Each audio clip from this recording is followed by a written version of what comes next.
Booker Audiobooks presents Anxiety is Not a Mosquito That Flies By and Stings Me.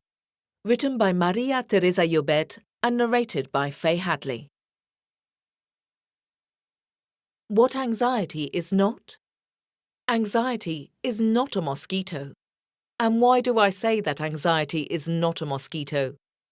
Well, because in my consultancy and out on the street, I often hear phrases like, "When I least expect it, anxiety grabs hold of me," as if anxiety were an external entity, something that will trap me as I'm walking through life, like a mosquito that flies by and stings me while I can't do anything about it. But no, anxiety is not a mosquito, in the same way that anxiety is not a disease. When I say that it is not a disease, I mean that having anxiety does not involve damage to any organs. No, anxiety is not that. Nor is it what I sometimes hear in consultation, sometimes in everyday life. "I am a very anxious person. It's in my nature," or "it is just the way I am." Anxiety is not a disease. No, no, no. A person is born with blue eyes, curly hair, or large ears, but they are not born with anxiety. However, they might come into the world in a state of anxiety. Nature and state are two different concepts. My nature is an unalterable condition. By contrast, a state expresses my present condition, which can be modified. For example, if I assert that I am nervous with the same certainty with which I talk about the color of my eyes, I have sentenced myself for life. I can never be any other way.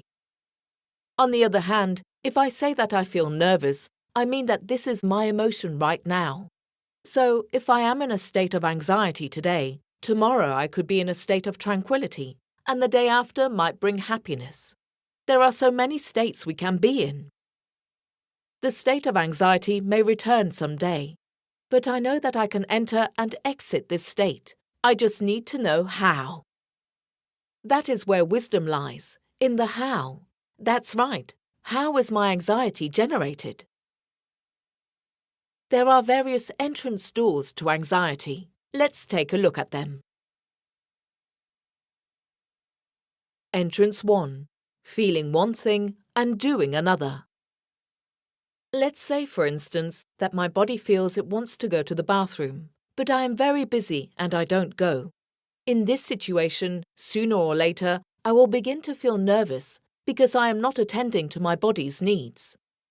As a result, my system will become stressed because it has a need that is not being satisfied.